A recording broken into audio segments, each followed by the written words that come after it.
Olá pessoal, bem-vindo e bem-vinda ao canal Amu Invest. DEVA 11, vale a pena? Venha saber.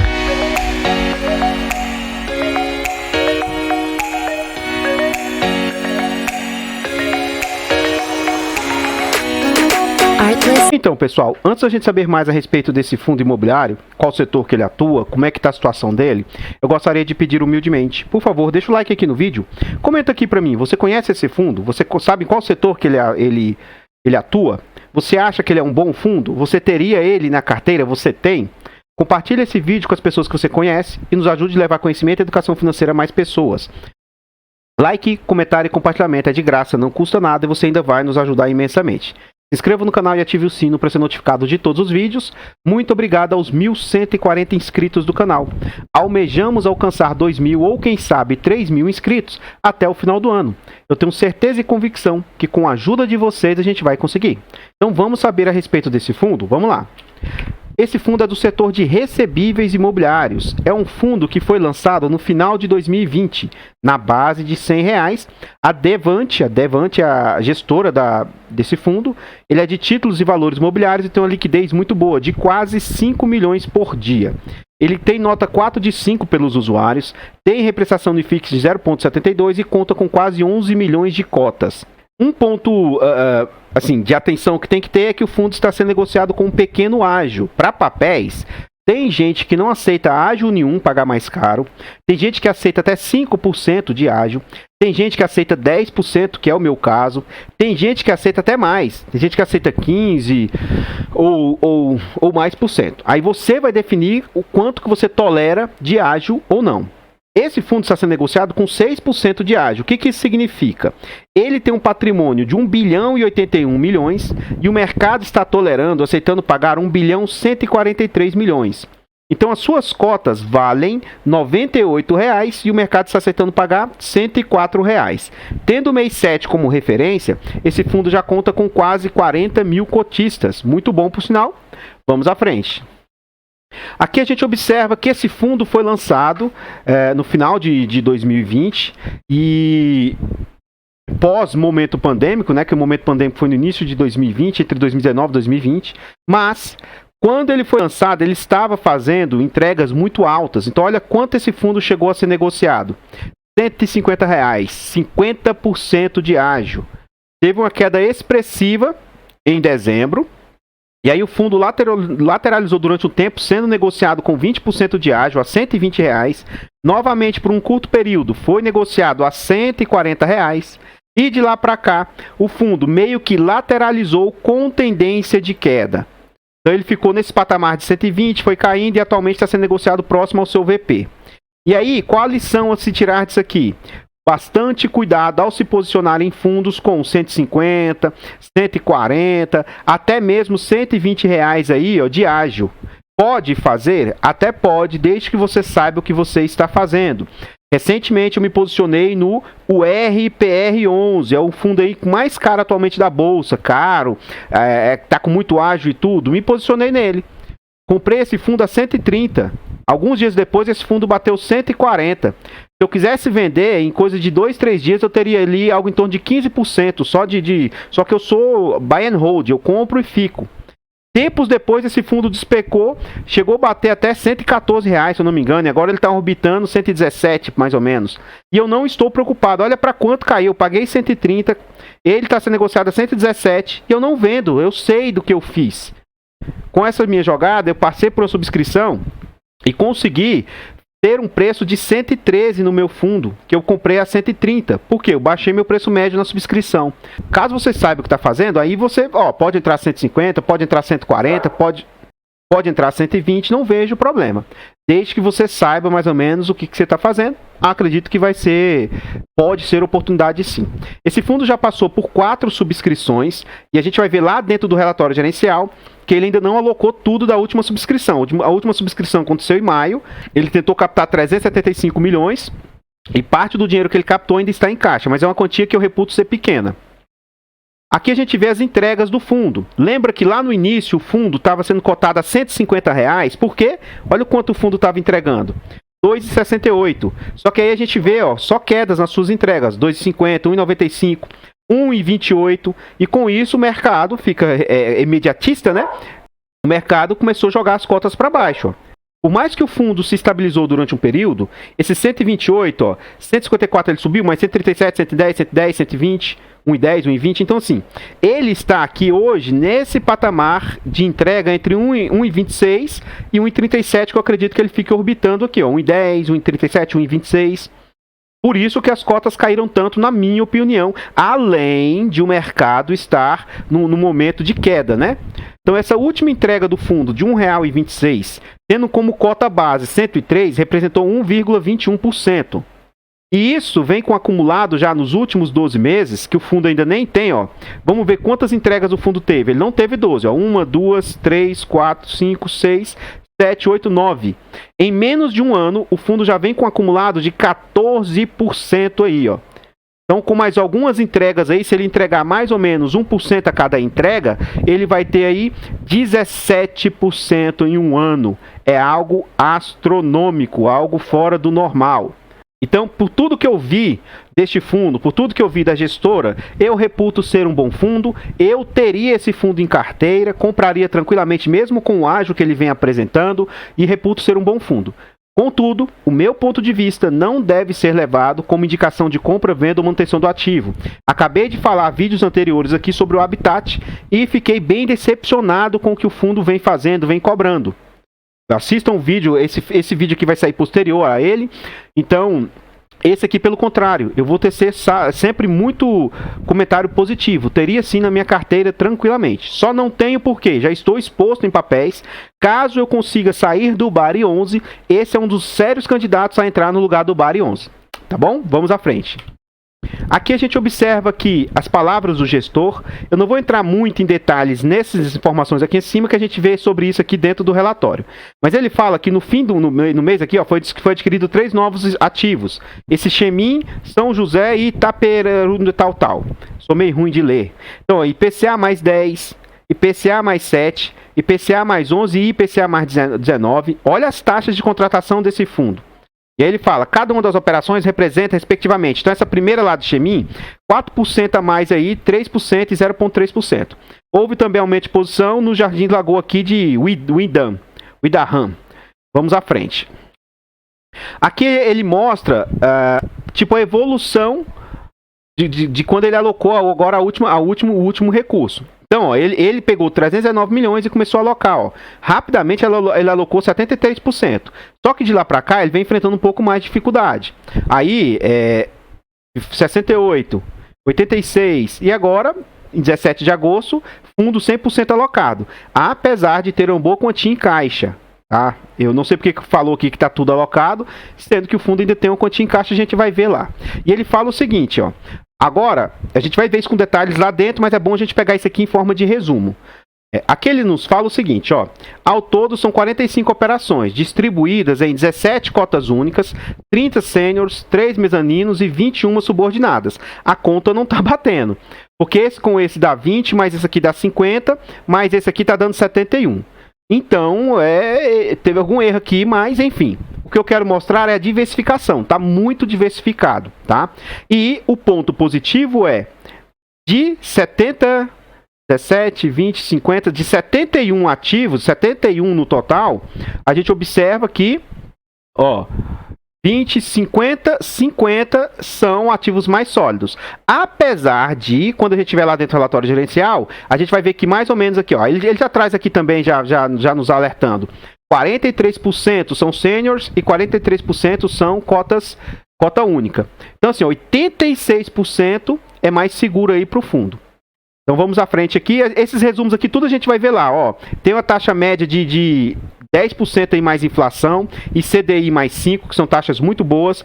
Duration de 2,5 anos, abaixo de 3,5 já é excelente. Então, muito, muito interessante mesmo. Vamos à frente. Antes de passar, deixa eu falar esse último dado aqui, ó. Então, ainda no assunto da quarta emissão, comentamos no relatório gerencial do mês anterior que houve uma economia nos custos de distribuição. Então, como ele economizou, isso gerou 2,2 milhões de reais de reserva só pela distribuição aí, do que cobrou de taxa e não precisou gastar. Vamos supor que ele cobrou 15 milhões de reais aí para a emissão dessa subscrição. Aí ele só gastou 12.800. Então ele economizou 2.200.000 e vai devolver isso para os cotistas. Olha a transparência e a honestidade da gestora. Muito positivo, hein? Aqui a gente vê que é um pouco salgado as suas taxas. Pelas taxas apresentadas, o fundo cobra 0,20% taxa de administração, mais 1% de taxa de gestão, então 1,20%, não é dos melhores, e mais 10%, agora isso aqui eu acho assim como o hectare, eu acho isso uma judiação com o cotista, eles cobrarem taxa de performance do que exceder 100% do CDI. Porque, novamente, o que acontece? Joga dinheiro na minha mão, que até 250 mil eu consigo render a 120% do CDI em qualquer meia boca. Eu jogo lá no PicPay rende 120% do CDI, gente. Então eu que sou idiota, eu consigo render mais do que CDI. Então eu acho isso um benchmark aqui, uma performance em cima disso. Assim, isso é um único ponto assim negativo gravíssimo da gestora. Eu não gosto, eu acho isso meio pesado. Mas enfim, o que eu tenho feito recentemente? Além de eu mostrar o que as despesas representam, tendo em vista o que o fundo tem apurado, eu estou abrindo a calculadora agora e vou passar a fazer isso nos últimos vídeos, tá bom? Vou passar a fazer isso aqui para vocês terem noção. Então aqui, ó, o fundo apurou em julho 14.878.000 e teve como gastos 1.077.000.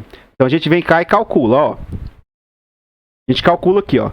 1.077, lógico que é arredondado, tá? Por 100 dividido por 14.878. Olha o que isso representou? 7,23% as taxas aqui, ó. E aí, vamos lá. O Habitat que eu acabei de mostrar está com taxas muito acima de 15%. Meu limite é no máximo 15%, no máximo. O Bari, por exemplo, que eu quero me desposicionar é exatamente por causa disso. Ele está ficando de 20% a 30% com as taxas. Então, nesse mês foi excelente. Apenas 7,23%. Só que eu também tenho que ser honesto com vocês e transparente. Então, note que aqui tem umzinho aqui, ó. O que significa esse 1?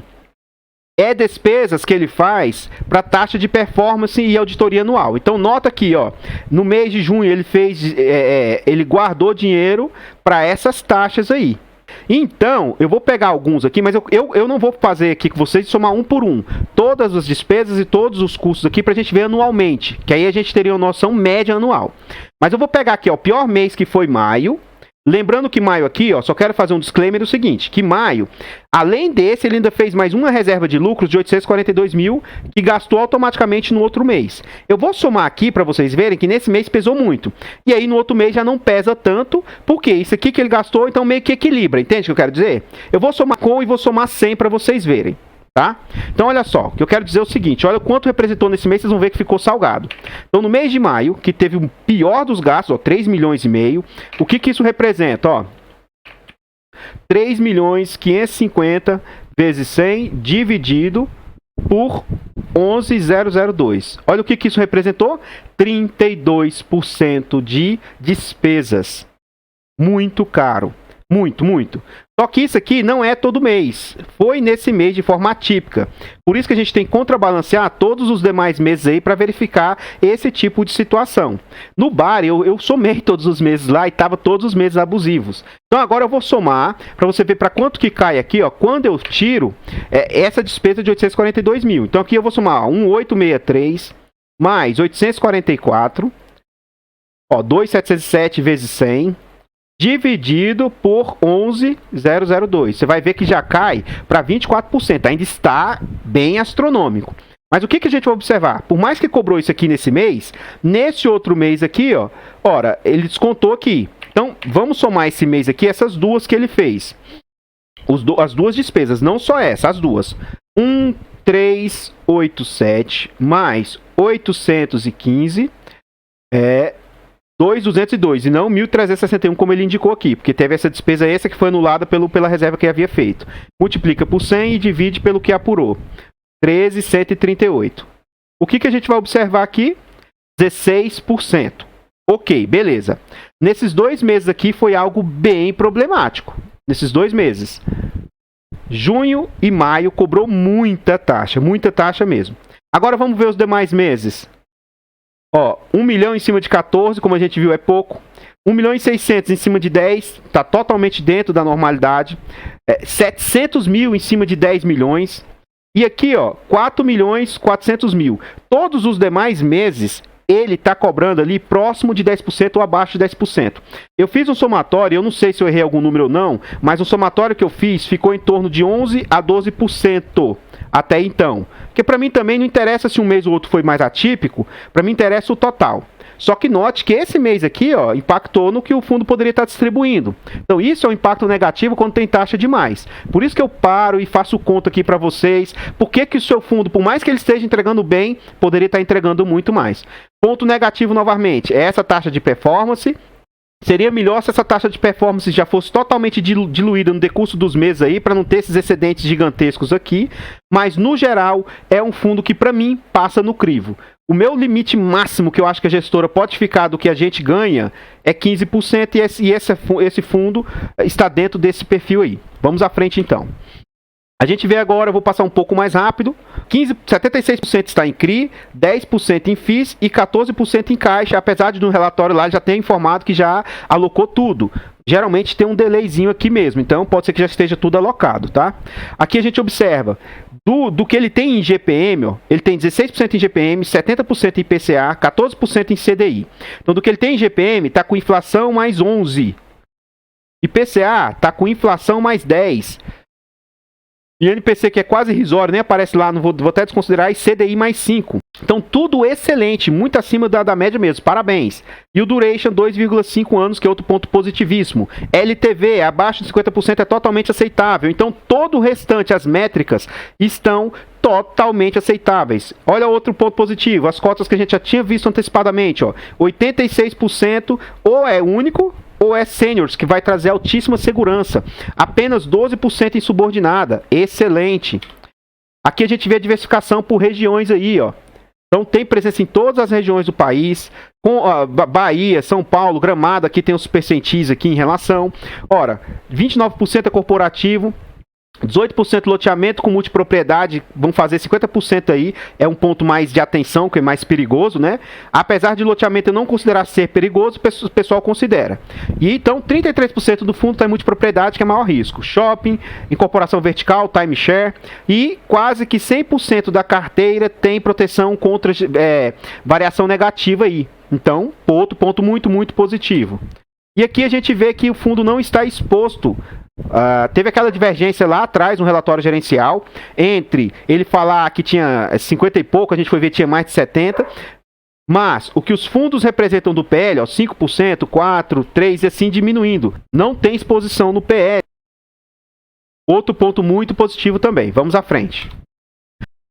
Que ele nos traz que 10% do patrimônio está em FIIs, então ele investe nesse LSPA, que ele fala que apesar de FII, ele funciona como se fosse um CRI, é 0,8 aqui. DVFF, que é um fundo da própria gestora, da Devante, um fundo de fundos, mais 4,5% mais ou menos, ele vai ter em outros FIIs mais ou menos 4,5%. Então o ideal seria ele destrinchar quais são esses FIIs aqui para dar um pouco mais de transparência, mas tudo bem. Vamos à frente. Aqui a gente vê também outro ponto positivo, que está indo tudo bem, é isso aqui, ó. Carteira vendida. 56% já vendeu de 80% a 100% da situação aí, ó. Então está com bastante fluxo. E de 60% a 80%, que é quase a totalidade, é mais 33%. Apenas 10% está abaixo de 60%. E obras executadas, quase que 70% a 100% da obra executada, 86%, a imensa maioria já executou quase que toda a obra. E o resto que falta já executou no mínimo 50%. Está quase tudo executado. O que mais que a gente observa? Fluxo de caixa aqui, ó, razão de saldo devedor e razão PMT. Os dois aqui, né, o que tem de saldo devedor? Ora, você vê que ele tem, quanto mais acima de 100, melhor, tá? Porque significa que ele está vendendo e apurando mais. E a gente vê aqui também, ó, o fluxo de caixa. Então a gente vê que 70% tem 200% no mínimo. Então era para ter 100, vamos supor que seja seguro, e ele está performando 200, está girando mais do que está precisando para pagamento. Então muito positivo. Então o resto é 200, 300, muito, muito positivo mesmo.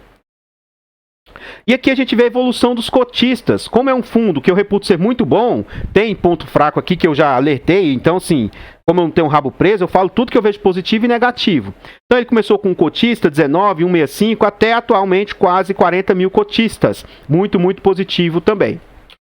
Antes de eu encerrar o vídeo e deixar passando os últimos slides a respeito desse fundo, eu gostaria de pedir e reforçar novamente. Por favor, deixa o like aqui no vídeo, comenta aqui pra nós. E você, o que você achou do Deva? Você também teria esse fundo em carteira? Você acha que é uma boa gestora? Você gostou? Você achou que é seguro os ativos desse fundo? Eu gosto, teria tranquilamente, mas eu me tornando cotista, eu vou começar a mandar e-mail e azucrinar a gestora lá a respeito disso. Taxa de performance em cima de CDI, eu acho que aí é um pouco né, poderia mudar esse benchmark aí. Porque eu acho o seguinte, se o fundo performa bem, eu acho justo, que pague-se a mais, é justo. Mas, porra, 100% de CDI cobrar taxa de performance aí eu acho meio que, né, mas enfim. Antes, like, comentário e compartilhamento é de graça, não custa nada e vocês ainda vão nos ajudar imensamente. Se inscreva no canal e ative o sino para ser notificado de todos os vídeos. Muito obrigado aos 1.140 inscritos e vamos firme e forte rumo aos 2.000 ou 3.000 até o final do ano. Eu tenho certeza e convicção que com a ajuda de vocês a gente vai conseguir. Eu vou ficando por aqui e eu espero encontrar vocês nos próximos vídeos. Fiquem todos com Deus, tenham uma boa noite. Fui!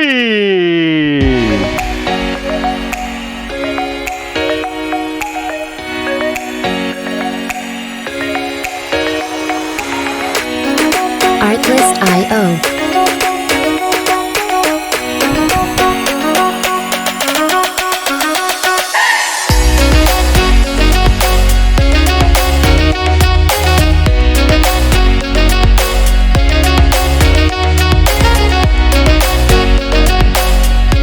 Music licensing reimagined.